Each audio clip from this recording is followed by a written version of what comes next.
غزوہ بدر کے بعد یہودیوں کی سازشیں۔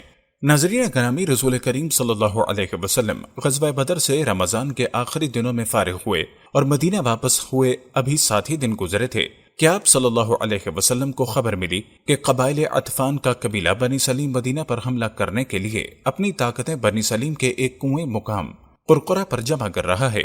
چنانچہ نبی کریم صلی اللہ علیہ وسلم نے مدینے پر سبع بن ارفتہ غفاری رضی اللہ تعالی عنہ یا ابن ام مکتوم رضی اللہ تعالی عنہ کو اپنا خلیفہ مقرر کیا اور 200 افراد پر مشتمل ایک فوج کی خود قیادت کرتے ہوئے انہیں اس کنویں پر جا لیا، لیکن وہ سب بھاگ گئے اور وادی میں 500 اونٹ چھوڑ گئے جن پر اسلامی فوج نے قبضہ کر لیا۔ پھر رسول اللہ صلی اللہ علیہ وسلم نے اس کا 5واں حصہ نکالنے کے بعد باقی مجاہدین کے درمیان تقسیم کر دیا۔ اس طرح ہر مجاہد کو 2 اونٹ ملے اور آپ صلی اللہ علیہ وسلم کو ایک غلام ملا جس کا نام یسار تھا۔ بعد میں اسے آپ صلی اللہ علیہ وسلم نے آزاد کر دیا تھا۔ آپ وہاں 3 دن تک قیام پذیر رہے، پھر مدینہ منورہ واپس چلے آئے۔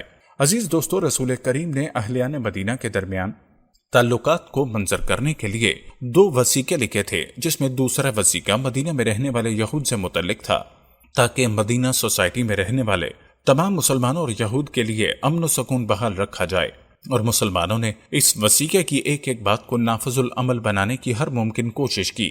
لیکن یہود، جن کی تاریخ دھوکہ دہی، خیانت، بدعہدی اور قتل انبیاء جیسے گناہوں سے بھری پڑی ہے، انہوں نے اپنی پرانی خبیث عادت کے مطابق اس وثیقے کا کچھ لحاظ نہیں کیا اور نبی کریم صلی اللہ علیہ وسلم دین اسلام اور مسلمانوں کے خلاف سازشیں کرنے لگے۔ ان میں سے بعض حضرات نے بظاہر اسلام قبول کر لیا، لیکن ان کی پوشیدہ دشمنی طویل مدت تک چھپی نہ رہی۔ پھر وہ رسول اللہ کو اعلانیہ ایذا پہنچانے لگے اور آپ صلی اللہ علیہ وسلم کے بارے میں برے کلمات استعمال کرنے لگے۔ وہ اپنی شاعری میں مسلمان عورتوں کے ساتھ شوق تعزل کی تکمیل کرنے لگے اور راستہ چلتے مسلمان عورتوں کو چھیڑنے لگے تھے۔ ناظرین، اس عداوت کا اولین سبب ان کے دل میں چھپا اسلام اور مسلمانوں کے خلاف حسد تھا، اس لیے کہ اسلام سے پہلے مدینہ کے عرب قبائل کے نزدیک یہود کا ایک خاص مقام تھا۔ عرب اپنے بہت سے معاملات میں ان سے رائے اور مشورہ لیا کرتے تھے، اس لیے کہ وہ جانتے تھے کہ انہیں انبیاء سے ورثے میں آسمانی علم ملا ہے۔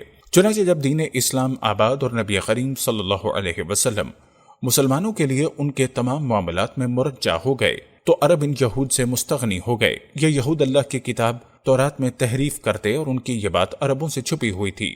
وہ اپنی رغبت اور خواہش کے مطابق تورات اور اس میں موجود احکام شریعہ میں تصرف کرتے تھے، اور جب اسلام آیا تو اس نے ان کا پردہ فارش کیا اور قرآن نے ان کے بارے میں انکشاف کیا کہ یہ اللہ کی طرف سے نازل کردہ کتاب کو چھپاتے ہیں، ہدایت کے بدلے گمراہی خریدتے ہیں، اللہ کی آیتوں کا انکار کرتے ہیں، انبیاء کو قتل کرتے ہیں اور اللہ سے کیے گئے عہد و پیمان کو توڑتے ہیں۔ ان باتوں سے یہود کا غصہ بھڑک اٹھا اور رسول اللہ صلی اللہ علیہ وسلم دین اسلام اور مسلمانوں کے خلاف ان کے بغض اور عداوت میں تیزی کے ساتھ اضافہ ہونے لگا۔ ناظرین، اسلام اور مسلمانوں سے ان کی عداوت کے ظاہری اسباب میں سے ایک یہ بھی تھا کہ اسلام سے پہلے مدینہ کی اقتصادی نقل و حرکت پر انہی کا کنٹرول تھا، لیکن جب مہاجرین آئے جو امور تجارت میں خاصی مہارت رکھتے تھے، اس لیے کہ مکہ میں ان کی زندگی کی اساس تجارت ہی پر تھی، تو انہوں نے ان یہود کا تمام تجارتی امور میں مقابلہ کرنا شروع کر دیا، بلکہ ان پر بہت سے تجارتی امور کے دروازے تنگ کر دیے، جس سے ان کے مالی اثر و رسوخ کو شدید نقصان پہنچا، اس لیے کہ وہ ان کے خلاف بغض و کینہ رکھنے تھے۔ چونکہ اسلامی حکومت کی بنیاد نبی کریم صلی اللہ علیہ وسلم نے مدینہ آنے پر پہلے دن ہی سے رکھ دی تھی، یہ حکومت دن بدن مضبوط ہوتی گئی۔ مسلمان متحد ہو گئے اور اپنے تمام دینی اور دنیاوی معاملات میں رسول کریم کی طرف رجوع کرنے لگے، اور یہودیوں سے ان کی نفرت دن بدن بڑھتی گئی، اس لیے کہ قرآن کریم ہر دن ان کے خبث باطن اور بدنیتی کو ظاہر کرنے لگا۔ اور یہ بھی ایک حقیقت ہے کہ مدینہ میں رہنے والے انصار عہد بعید سے ان یہود کے لیے ان کے خبث باطن اور عربوں کے درمیان قدیم عداوتوں کو بھڑکانے کے سبب اپنے دلوں میں شدید نفرت رکھتے تھے۔ انہی اسباب کی بنا پر یہود اسلام اور مسلمانوں سے شدید بغض اور کینہ رکھتے تھے، اور اس کے برے آثار مدنی سوسائٹی میں یہودیوں کی سازشوں، نبی کریم صلی اللہ علیہ وسلم کو ان کی ایذا رسائی اور مسلمان عورتوں سے تعزل کی صورت میں ظاہر ہوتے تھے۔ اس لیے رسول اللہ نے کچھ ایسی کاروائیاں ضروری سمجھیں جن کے ذریعے ان یہود کی ناپاک سازشیں روک دی جائیں۔ اسی سلسلے کی کڑی وہ فوجی دستے اور غزوات ہیں جنہیں رسول اللہ نے یہود کے خلاف نافذ کیا تھا۔ ناظرین، اسلام کی عیب جوئی کرنے والی ایک یہودی عورت اسما بنت مروان تھی جو نبی کریم صلی اللہ علیہ وسلم کو ایذا پہنچاتی اور دوسروں کو آقائے کریم کے خلاف بھڑکاتی تھی۔ معرکہ بدر کے بعد اس نے اپنے اشعار میں مسلمانوں کی حجو کی۔ عمیر بن عدی بن خرشہ رضی اللہ تعالیٰ عنہ نے جب اس کے وہ اشعار سنے تو انہوں نے نظر مانی کہ جب اللہ تعالیٰ اپنے رسول صلی اللہ علیہ وسلم کو بدر سے بحفاظت تمام مدینہ واپس پہنچا دیں گے تو وہ آپ صلی اللہ علیہ وسلم سے اس یہودیہ کو قتل کر دینے کی اجازت لیں گے۔ چنانچہ جب رسول اللہ صلی اللہ علیہ وسلم بحفاظت تمام اور کامیاب و کامران مدینہ واپس لوٹے تو عمیر رضی اللہ تعالیٰ عنہ نے اپنی تلوار نیام سے کھینچ لی اور رات کی تاریکی میں اسما بنت مروان یہودیہ کے گھر گھس گئے۔ اس وقت وہ سوئی ہوئی تھی۔ انہوں نے اس کے سینے میں اپنی تلوار اتار دی، پھر لوٹ کر مسجد نبوی آئے اور آقائے کریم کے ساتھ نماز پڑھی۔ آپ صلی اللہ علیہ وسلم نے ان سے پوچھا، کیا تم نے مروان کی بیٹی کو قتل کر دیا؟ انہوں نے کہا، ہاں یا رسول اللہ۔ پھر انہوں نے پوچھا، کیا اس کے لیے مجھ پر کوئی ذمہ داری آتی ہے؟ تو رسول اللہ نے فرمایا، اس کے قتل پر کوئی آدمی اعتراض کرنے والا نہیں ملے گا جو اس کا بدلہ لینا چاہے۔ یہ واقعہ ماہ رمضان سن 2 ہجری کا ہے۔ عزیز دوستو، اسی طرح ایک شخص ابو اقف یہودی تھا جو مسلمانوں میں شرنگیزی اور ایذا رسانی کا بہت بڑا مجرم تھا۔ مشرکوں کو رسول اللہ صلی اللہ علیہ وسلم کے خلاف ورغلاتا تھا اور اپنے اشعار اور کلام میں مسلمانوں کی حجو کرتا۔ آپ صلی اللہ علیہ وسلم نے صحابہ کرام سے فرمایا، کون ہے جو اس خبیث کو قتل کر دے؟ سالم بن عمیر رضی اللہ تعالیٰ عنہ نے کہا، میں اس بات کی نظر مانتا ہوں کہ ابو افق کو قتل کر دوں گا یا اس راہ میں اپنی جان دے دوں گا۔ اس کے بعد حضرت سالم بن عمیر رضی اللہ تعالیٰ عنہ اس کام کے لیے موقع کی تلاش میں رہے، یہاں تک کہ ماہ رمضان سن 2 ہجری کی ایک رات میں اس کے گھر پہنچے اور اسے قتل کر دیا اور اپنی نظر پوری کرنے اور رسول اللہ صلی اللہ علیہ وسلم کا حکم نافذ کرنے کے بعد اپنے گھر واپس آ گئے۔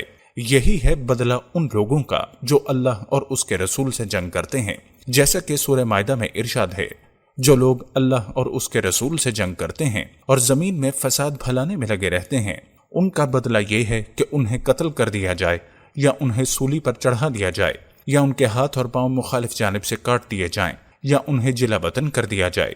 یہ رسوائی ان کے لیے دنیا میں ہے اور آخرت میں انہیں عذاب عظیم دیا جائے گا۔ رسول اللہ صلی اللہ علیہ وسلم کی شہدائے بدر کے لیے بشارت۔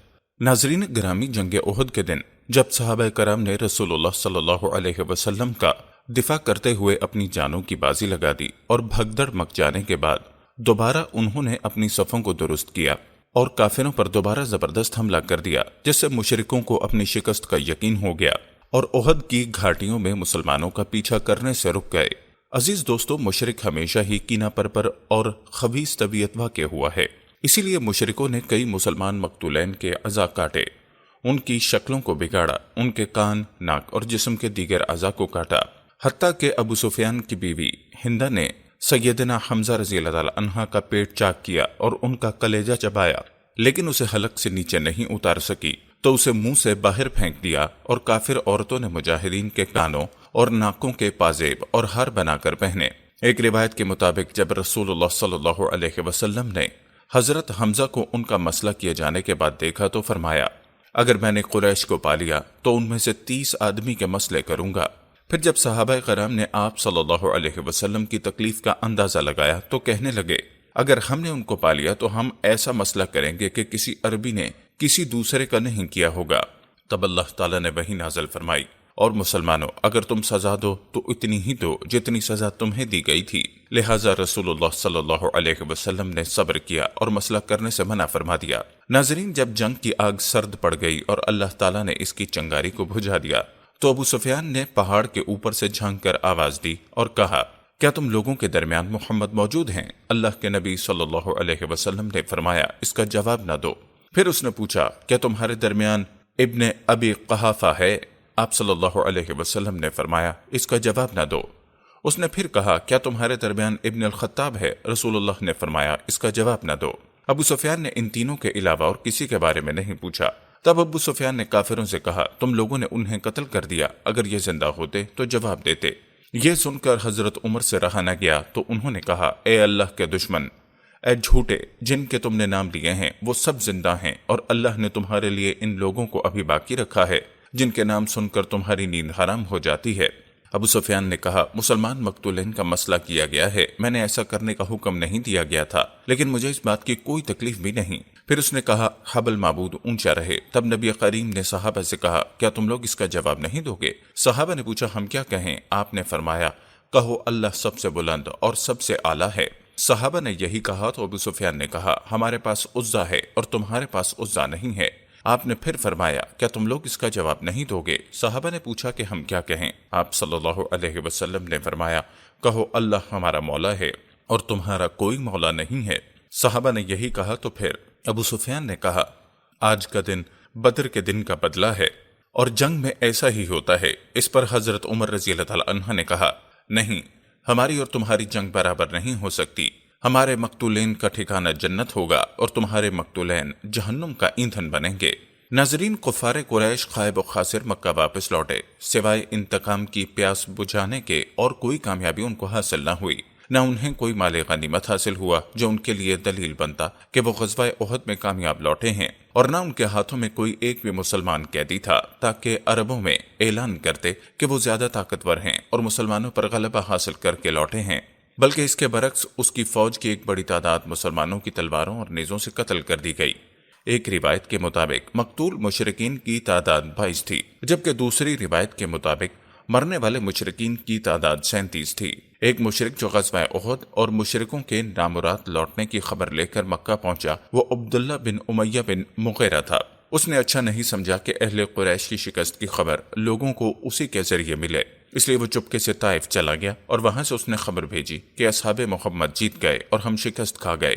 ناظرین، رسول اللہ صلی اللہ علیہ وسلم نے مشرکوں کے مکہ لوٹ جانے کی خبر کا اطمینان کر لینے کے لیے علی بن ابو طالب رضی اللہ تعالی عنہ کو یہ حکم دیا کہ وہ کافروں کے پیچھے جائیں اور دیکھیں کہ وہ کیا کرتے ہیں اور کیا چاہتے ہیں۔ اگر وہ گھوڑوں کی بجائے اونٹوں پر سوار ہیں تو اس کا مطلب یہ ہوگا کہ وہ مکہ لوٹ رہے ہیں، اور اگر گھوڑوں پر سوار ہوتے ہیں اور اونٹوں کو ہانک رہے ہیں تو اس کا مطلب یہ ہوگا کہ وہ مدینہ پر حملہ کرنا چاہتے ہیں۔ اللہ کی قسم جس کے ہاتھ میں میری جان ہے، اگر انہوں نے ایسا سوچا تو میں مدینہ میں ان کا مقابلہ کروں گا۔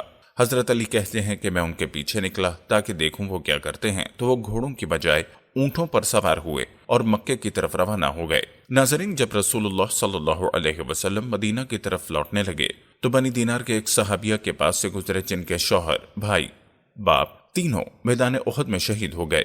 جب انہیں یہ خبر دی گئی تو پوچھا رسول اللہ صلی اللہ علیہ وسلم کیسے ہیں؟ صحابہ نے کہا اے ام فلانا، رسول اللہ صلی اللہ علیہ وسلم اللہ کے فضل و کرم سے جیسا تم چاہتی ہو ویسے ہی ہیں، یعنی بخیر ہیں۔ تو انہوں نے کہا مجھے آپ صلی اللہ علیہ وسلم کو دکھلا دو تاکہ میں آپ کو دیکھ لوں۔ چنانچہ اللہ کے رسول صلی اللہ علیہ وسلم کی طرف اشارہ کر کے ان سے کہا گیا کہ یہ ہیں رسول اللہ۔ جب اس صحابیہ نے اللہ کے نبی کو دیکھا تو کہا اے اللہ کے رسول، آپ زندہ ہیں تو پھر ہر مصیبت ہلکی ہے۔ اسی طرح دیگر صحابیات نے اپنے مقتولین کی مصیبت پر مومنانہ قلب و روح کے ساتھ صبر کیا اور اپنے غم کو فراموش کر کے رسول اللہ کے بارے میں پوچھتی رہیں، اس لیے کہ انہیں اپنے شوہروں اور اپنے رشتہ داروں سے زیادہ نبی کریم صلی اللہ علیہ وسلم کی زندگی اور خیر و عافیت کی فکر تھی۔ عزیز دوستو، رسول اللہ نے انصار و مہاجرین اور عورتوں کو ان کے مقتول بھائیوں اور رشتہ داروں کے بارے میں اللہ تعالیٰ کی طرف سے عظیم اجر و ثواب کی خوشخبری سنائی۔ آپ نے حضرت جابر کے والد عبداللہ بن حرام رضی اللہ تعالیٰ عنہ کی بیٹی سے کہا کیوں روتی ہو؟ تمہارے باپ کے اوپر تو فرشتے سایہ فگن رہے یہاں تک کہ وہ آسمان کی طرف اٹھا لیا گئے۔ ابن عباس رضی اللہ تعالیٰ عنہ کی روایت ہے کہ رسول اللہ صلی اللہ علیہ وسلم نے صحابہ سے فرمایا جب تمہارے بھائی میدان احد میں کام آ گئے تو اللہ نے ان کی روحوں کو ہر چڑیوں کی جوف یعنی پیٹ میں رکھ دیا۔ یہ چڑیاں جنت کی نہروں میں پانی پیتی ہیں اور اس کے پھل کھاتی ہیں اور عرش الہی کے سائے میں بنی قندیلوں کے ارد گرد اڑتی رہتی ہیں۔